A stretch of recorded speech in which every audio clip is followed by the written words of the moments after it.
On se coupait tout à l'heure, les amis. C'est pas ce qui s'est passé, mais bon, on se coupait tout à l'heure.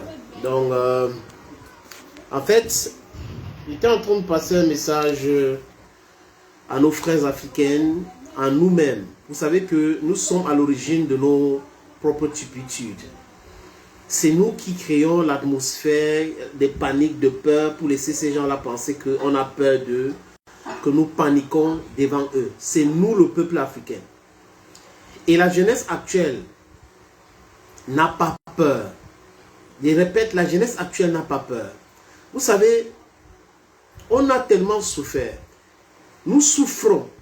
Regardez le nombre de jeunes africaines qui meurent en essayant de traverser l'océan Atlantique ou l'océan Méditerranéen pour se retrouver en Italie ou en Espagne. Vous trouvez que c'est normal? Et quand les jeunes africains voient ces images-là, c'est normal que ça les révolte. Nos frères qui sont en Europe aujourd'hui, les amis, pour certains, se sont battus pour arriver là-bas. Mais s'ils vous expliquent ce qu'ils subissent là-bas, en termes de discrimination, en termes de workload, c'est compliqué pour eux. Donc nous ne pouvons pas rester là, pour nous autres, qui sont en Afrique et qui avons certainement des opportunités de temps en temps de se déplacer et de rester comme ça sans pouvoir dénoncer. C'est vrai que certains qui sont en Europe n'arrivent pas à parler, moi je les comprends. Parce que la situation, parfois c'est compliqué pour vous. D'accord. Mais le petit soutien, le soutien médiatique en partageant, en appelant aux gens qui sont ici de continuer le combat, c'est de ça que je parle comme soutien, les amis. Tout à l'heure, j'étais en train de parler de RDC, de la RDC, de la République démocratique du Congo et de la souffrance des Congolais. Les amis, every blessed day I cry. I am Anglophone and proudly so. I be a Kuna person, Giman, Bamenda boy. Or Bamenda man, put it that way. It's better for Bamenda man. The situation where they pass from my area is aching, is revolting, because some people then they will be mediocre when they don't want to see me things change. Donc les amis, c'est de ça que je suis en train de parler. Et le Congo, ça fait longtemps. Ça fait longtemps. Ne venez pas me parler de quand à l'époque de Mobutu, Seseko, Kukungwedu, Wasabanga, Joseph Désiré, il y avait ci, il y avait cela. C'est un traître, ce monsieur. Il travaillait avec des Américains, avec des Européens, donc il vendait tout. Donc c'était normal que ces gens-là laissent le pays en paix. Mais quand Laurent Désiré Kabila a pris les choses en main et a refusé de continuer à livrer son pays aux Américains et aux autres, on a décidé d'en finir avec lui. Les amis, je pense que je pourrais prendre ici il y avait des gens qui voulaient intervenir. Hein. On est avec vous, sénateur depuis la briqueterie à Yaoundé, Mohamedou Oseini Ama. Merci beaucoup frère depuis la briqueterie à Yaoundé. Oui, c'est un quartier que je connais très bien parce que là de temps en temps quand je suis à Yaoundé, je viens manger les beignets de ce côté-là. Donc les Congolais et les Congolaises devraient se lever. Et les Africains, toute personne qui parle de l'Afrique sur les RS, sur les médias sociaux, s'il vous plaît, prenez même 5 minutes de votre temps chaque jour pour nous parler du Congo, pour nous parler du Burkina Faso, pour nous parler du Niger, pour nous parler du Mali. C'est très important. C'est très important pour nous, pour tout le monde. Nous devons éduquer nos enfants. C'est ce que je fais avec tous mes enfants. J'ai fait ça avec tous mes enfants. Mes parents ont fait ça avec moi. Ils m'ont raconté l'histoire. Et c'est ça qui m'a révolté. Avant d'apprendre des choses avec les livres et tout cela. Mais avant cela, les amis, j'ai été révolté à ma jeunesse quand je voyais les choses. Je me rappelle un jour, quand je venais d'arriver à Yaoundé en 97, je suis allé à la poste nationale, la radio nationale camerounaise, rencontrer un monsieur qui s'appelle Peter Isoka. Et vous savez ce qu'il m'a posé comme question? Pourquoi est-ce que vous êtes très amer? Pourquoi est-ce que vous êtes fâché? Quand je vous vois là, vous êtes jeune, j'avais 19 ans, à peine 19 ans, quelque chose comme ça. Et mais pourquoi vous êtes... Je lui ai dit que non, j'ai grandi dans une situation très difficile et que je suis révolté parce qu'il y a trop d'injustice. Et vous ne pouvez pas rester là, devant l'injustice, et vous applaudir. C'est-à-dire que si vous restez devant l'injustice et que vous ne condamnez pas, vous ne dites mot, ça veut dire que vous êtes complice. Vous êtes complice. Vous ne pouvez pas danser à longueur de journée alors qu'ailleurs, vous êtes au courant que les gens souffrent. Vous ne pouvez pas continuer à danser, à écouter la musique dans les nightclubs et autres, là, à boire le champagne et autres, pendant que les gens sont en train de souffrir. Je ne dis pas qu'il ne faut pas boire. Je dis qu'il faut d'abord dénoncer. Il faut montrer l'intérêt que vous avez pour votre vis-à-vis, pour votre semblable. Parce que demain, ça peut vous arriver. Il y a certaines personnes, quand ils voient les autres souffrir, ils pensent que la souffrance c'est pour les autres.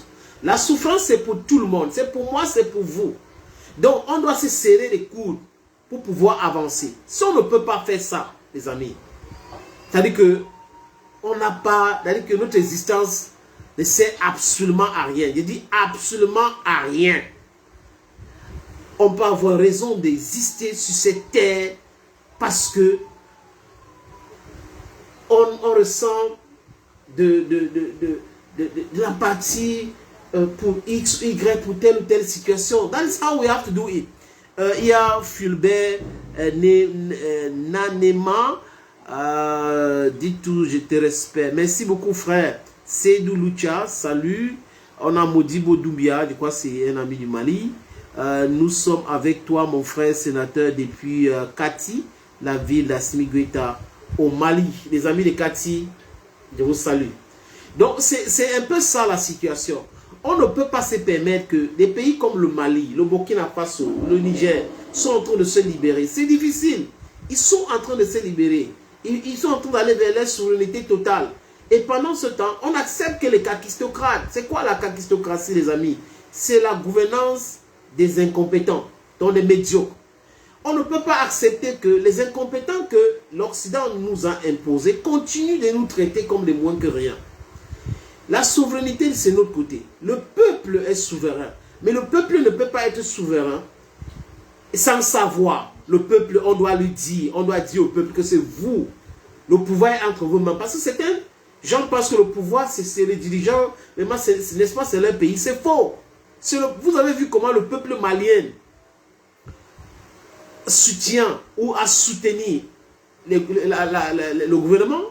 C'est le peuple qui donne la force à ce gouvernement-là. Au Burkina Faso, c'est le peuple qui donne la force à Assimi Goïta, à Ibrahim Traoré, les VDP, les FDS. C'est le peuple. Au Niger, c'est le peuple qui a chassé la France. Rappelez-vous de leurs 3 bases militaires qui étaient encerclées par le peuple et non par l'armée. Même l'ambassadeur a été séquestré chez lui, Sylvain Itet, le mythomane va. Donc c'est de ça qu'on parle. N'ayez pas peur. Et j'ai lisé un truc tout à l'heure qui vient de Ousmane Sonko, qui est aussi très important. Qu'est-ce qu'Ousmane Sonko dit? Si vous, il dit quoi? Si vous refusez, voilà, j'arrive enfin, si vous refusez de faire de la politique, les médias vont le faire. Décidez à votre place, de façon médiocre, vous obligez, vous dirigez de façon médiocre et vous n'y pourrez absolument rien. Je reprends ce que Ousmane Sonko a dit. Si vous refusez de faire de la politique, les médiocres vont le faire. Ils vont décider à votre place, de façon médiocre. Vous dirigez de façon médiocre et vous ne pouvez absolument rien. C'est de ça qu'il est question aujourd'hui, les amis. C'est de ça. Ne dites pas que j'ai seulement 17 ans, j'ai seulement 18 ans, j'ai seulement 20 ans. Engagez-vous pour la libération de l'Afrique.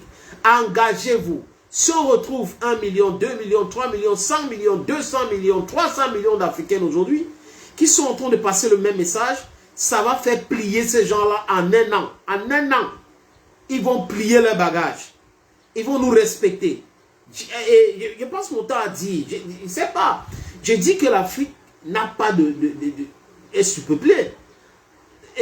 Je vous explique, les amis, en passant. Les États-Unis d'Amérique comptent à peu près 300 millions de personnes, 350 millions de personnes. Les États-Unis. L'Inde, 1,4 milliard. La Chine, exactement la même population. L'Europe, 450 millions de personnes. Alors, entre les États-Unis et l'Europe, c'est à peu près 750 millions de personnes. Ou 800, avec le Canada, mélanger tout ça là, disons 800, 850, ou même 900 000 personnes. Vous avez la Chine et l'Inde, 2 milliards 800 000 personnes. Tout ceci, si on comptabilise ensemble, c'est à peu près 3,8 milliards de personnes, ou à peu près 4 milliards de personnes. Et là, si vous prenez les États-Unis d'Amérique, le Canada, vous mettez à l'Afrique, l'Afrique avale. Vous prenez la Chine, vous mettez en Afrique, l'Afrique avale. Vous prenez l'Inde, vous mettez en Afrique, l'Afrique avale. Vous prenez l'Europe, vous mettez en Afrique, l'Afrique avale. L'Afrique a une superficie de 30 millions. 30 millions de kilomètres carrés. Pour 1,3 milliard de personnes, on a besoin de gens. C'est pour cette raison que ces gens-là ont peur de l'Afrique. Nous sommes jeunes. Nous avons un sous-sol riche. 60% de nos terres sont des terres arabes. Donc, on peut mécaniser l'agriculture. Pour en finir avec cette histoire des PAM, Programme alimentaire mondial, on n'a pas besoin de ça. On n'a pas besoin que l'Europe nous donne la nourriture. C'est nous qui allons donner la nourriture en Europe. Parce que la nourriture est infestée avec les produits chimiques et autres, l'OGM. Donc, voilà pourquoi ils ne veulent pas. Parce que les potentialités de l'Afrique sont énormes. Tout ce qui fait tourner l'industrie dans le monde vient de l'Afrique et encore de la Russie. C'est pour cette raison que l'amitié entre l'Afrique et la Russie est vraiment quelque chose de formidable. Les Russes ne viennent pas ici pour piller notre sous-sol. Faux et archi faux. Parce qu'ils ont tout ça chez eux. C'est un pays immense, c'est un pays continent. Voilà pourquoi les Otaniens sont en train de s'acharner contre la Russie. Parce qu'ils n'aiment pas voir des gens autonomes. Et ils font exactement la même chose avec l'Afrique. Mais qui sont ceux-là qui vont libérer notre Afrique à nous les amis? C'est nous-mêmes. C'est nous les Africains. C'est à nous de refuser de croire au christianisme, à la sainteté de la Bible et l'aspect sacré de la Bible, la religion et autres. Levons-nous pour sauver l'Afrique. On ne peut pas sauver notre Afrique avec la religion. On ne peut pas sauver notre continent, notre pays, l'Afrique, avec les croyances des autres. Ce n'est pas du tout possible. Dites ça à vos enfants. Dites ça à ceux qui ignorent. Éduquez les gens avec ces paroles-là, les amis. C'est très important. Je vais prendre Philippe David qui me dit bonsoir. Merci Philippe. Quentin Coty, tu ne fais pas la politique, c'est elle qui te fera. Vrai mon frère. Salut, je vous soutiens depuis la Côte d'Ivoire. Vive l'AES, Adera Zazou. Merci mon frère, vive l'AES. Alain TC, mes respects sénateurs, merci pour tes éclairages. Merci Alino. Salut, je prends encore Adera Zazou, oui, j'ai lu. Guinness a envoyé les cœurs, merci, les étoiles, merci pour les étoiles. Je ne sais pas à quoi ça sert les étoiles là, mais bon, merci quand même. On a Fulbert qui nous a envoyé un message, on a lu. On va prendre cet autre message, c'est Modibo Doumbia qui a envoyé les cœurs. Merci pour l'amour, cher frère. On a Guinness Toukwete, mes civilités, le sénateur Clétus. Merci frère. On a aussi Sibidi Lankwande qui dit salut, nous sommes avec vous de tout cœur, merci pour le combat. Merci cher frère. Dimitri Eyokea, salut sénateur. On a Malik Kankenza qui dit salut sénateur. Merci à toi Quentin, Malik et les autres. Merci beaucoup, merci les frères. Continuons ce combat. C'est la seule chose qui nous reste, c'est notre continent. On n'a pas à demander des excuses à quelqu'un. On doit les demander de nous respecter tout simplement. Bless Fonwedi qui dit merci pour cet combat. Abdul Zang Chiping, bonsoir sénateur, je t'aime naturellement. Je vous kiffe depuis le Libéria. Longue vie à vous. Thank you to all our friends who are watching us from Liberia. Thank you again. Monrovia, the capital of Liberia. I hope everything is okay there. We should stand together for Africa, and that is the only thing we should do to liberate our continent. Modibo Diara, good idea, bro. Vive l'AES et l'Afrique. Kounes, grand merci à vous. Vos analyses sont des coups pour nous. Big up à vous. Merci, frère. Etienne Yemeaogo, courage à vous pour l'éveil de conscience. Vive l'AES, vive l'Afrique. Quentin, la Russie est le deuxième pays le plus riche du monde en ressources naturelles. Oui, après l'Afrique. Après l'Afrique, parce que l'Afrique, c'est un continent. Mais c'est un pays. Peut-être je vais sortir avec cela, les amis. Parce qu'il y a beaucoup peut-être qui ne savent pas que l'Afrique, c'est un pays. Ça a toujours été un pays. Salomon Bougri, qui dit merci, sénateur. À cause défendue, je suis fier de vous. Merci humblement, mon frère. Dimitri Iyo Kaya. L'Afrique a besoin de gens comme toi. Merci, frère. Je vous dis en quelques mots. Fulbert, j'ai déjà lu son message, Fulbert. Mokta Bandaogo, bonsoir, courage, on vous soutient. Merci, frère. En fait, j'ai lu le message. J'ai parlé ailleurs de ce problème, les amis. En novembre 1884, on a Adama Kabore, bonsoir à vous. Adama Kabore depuis l'Afrique du Sud. Vive l'AES, vive l'Afrique libre. Merci mon frère, j'ai vu le combat des combattants africains devant l'ambassadeur de la France. Vous lui avez demandé de dégager et tout ça là. Oui, j'ai aimé cette petite vidéo qui est venue de l'Afrique du Sud. Dubois Onye Gaye, big up Cletus, bonjour depuis le Canada. Thank you my friend, big up à vous. Est-ce que c'est à Montréal, c'est Québec? De toute façon, merci beaucoup de regarder depuis le Canada. Suleiman Bila, bonsoir, je suis un fan depuis le Burkina Faso. D'Ibrahim Traoré, du courage pour ton combat. Merci frère. En fait, l'Afrique c'est un continent. Les Occidentaux sont venus nous esclavagiser. Ça veut dire qu'il y avait des hôpitaux. Bon, j'arrive d'abord. Ils ont venu nous esclavagiser. On a construit leur pays. Ils se sont dit, mais attends, ces gens-ci sont toujours immensément riches. Qu'est-ce qu'il faut faire? Il faut venir saisir les terres, exploiter les biens, les sauvager. Ils ont fait cela. Mais comme l'Europe c'est un peu brutal, ils ont commencé à se bagarrer entre eux. Et il y a quelqu'un qui a réfléchi, il s'appelle von Bismarck. C'était le chancelier allemand à l'époque 1884, novembre 1884. Il a réfléchi sur une conférence entre les Européens avec le plus gros, c'est-à-dire que le plus grand criminel de l'histoire du monde. J'ai dit le plus grand criminel de l'histoire du monde s'appelle Léopold II. Il a fait tuer 20 millions de Congolais. Léopold II a fait tuer 20 millions de Congolais. Hitler, c'est 2 millions de Caucasiens, dont des Européens. Mais c'est Hitler qu'on présente comme quelqu'un qui était le pire ennemi, le plus pire criminel. On oublie Léopold II qui a tué 20 millions de Congolais, amputé 20 millions de personnes, tué des gens et tout ça sauvagement. Personne ne parle. Dites à vos enfants que le plus grand criminel au monde, c'est Léopold II, qui est adulé en Belgique. Dites-leur comme ça, que c'est Léopold II. Les amis, ils sont décidés donc, pour ne pas faire la guerre entre eux, d'organiser cette conférence qu'ils ont appelée la conférence de Berlin. En novembre 1884, et décider sous le sort du peuple africain sans les Africains. C'est ça que j'appelle la criminalité à outrance. Donc les Européens ont décidé du sort du peuple africain sans les Africains à Berlin en novembre 1884 jusqu'à février 1885. Ils ont décidé de diviser l'Afrique, de partitioning of Africa. Ce qu'on retrouve aujourd'hui comme Lesotho, comme Itswani, comme South Africa, ça n'existait pas.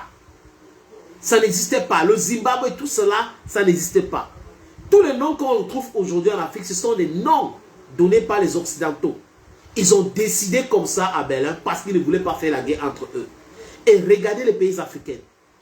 La quasi-totalité, si ce n'est l'Éthiopie a fait la guerre contre l'Italie, la bataille d'Adowa où ils ont battu les Italiens. Le Libéria a été crié de toutes pièces par les Américains qui sont venus déposer les anciens esclaves. Voilà la réalité de l'histoire, les amis. Donc, les Européens ont décidé de diviser l'Afrique pour mieux piller l'Afrique, pour éviter de faire la guerre entre eux, sans les Africains. Donc, ça veut dire quoi? Si on vient diviser quelque chose, si vous avez regardé l'Afrique, on vient diviser en morceaux, ça veut dire qu'on était l'ensemble, on était un même peuple. On avait des royaumes, mais c'était un peuple. On pouvait quitter ici pour aller en Côte d'Ivoire, on pouvait quitter ici pour aller en Centrafrique, On pouvait quitter ici pour aller au Ghana, d'abord l'Empire Mandingue, pour ceux qui connaissent bien l'histoire du Ghana, Togo, c'est le même pays, divisé par la Deuxième Guerre mondiale. Donc voilà pour vous les amis, c'est le mal que les Occidentaux ont fait chez nous. Le mal qu'ils ont fait chez nous. L'Afrique c'était un pays. Ils ont divisé l'Afrique, imposé les visas, imposé les monnaies et c'est le brouhaha total dans notre continent pays qui est l'Afrique. Donc quand j'ai dit, parce que j'ai dit à une amie tout à l'heure en live, que l'Afrique est un pays. Donc ne croyez pas aux choses que les gens vous disent que non, la Russie désire, mais non, l'Afrique c'est un pays. Considérez l'Afrique toujours comme un pays. C'est comme ça qu'on va aller vers l'unité de l'Afrique. Parce que posez-vous la question, avant la conférence de Berlin, de novembre 1884 jusqu'en février 1885, l'Afrique était comment? C'était un pays. Royaume ceci, mais dans l'ensemble. Donc les amis, ne l'oubliez jamais. L'Afrique, c'est le continent le plus riche au monde et c'est le pays le plus riche au monde. L'Afrique, c'est un pays continent, un pays qui a besoin de peuple, de la population. On est plus grand que les États-Unis, le Canada, l'Europe, la Chine, l'Inde réunis et on a moins de 2 milliards de personnes. Vous croyez que c'est normal? Ce n'est pas du tout normal. Et on peut se nourrir seul. Les visas en Afrique, il faut arrêter avec ça. If you are the head of state, you're watching this, please. Just sign a degree to abolish visa. Start thinking of unifying Africa. You can be a governor, we can have a president in Africa. We need a single diplomacy in Africa. We need a single army. That's the only way we can defend ourselves. In unity, we are stronger. In unity, we are stronger. Les amis. Il y a Etene Aïdo qui dit que bonjour, vous êtes de quelle religion? C'est pas important. Je suis de religion africaine. Je suis africaine. Je suis de la religion africaine. Tout ce que vous appelez religion aujourd'hui ont été imposés au peuple africain. C'est exporté. Ça ne nous ressemble pas. Le christianisme, l'islam et tout ça là. Regardez bien l'histoire. Allez chercher l'histoire. On nous a imposé tout ça. Donc, quand on impose quelque chose à un peuple, ça veut dire que ce n'est pas bien pour le peuple là. On nous a fait refuser nos us et coutumes, notre religion. On a tout abandonné. On nous a dit que c'est le satanisme. On nous a imposé les choses. Donc, ce n'est pas important, mon frère. N'entrez pas dans ça. Francine Timba, belle histoire. Merci, mon frère, ma soeur du Congo. Merci, ma soeur du Congo. Ati Baren du Burundi. Est-ce que tu es à Bujumbura, frère? Si c'est à Bujumbura ou une autre ville du Burundi, je vous salue là-bas. Etino et Ido. Ok, super. On a Anol Baza Ikpa. Merci. Nazolanda Ya Bando na Brazzaville. Donc, il m'écrit depuis Brazzaville. J'espère que j'ai bien compris cela.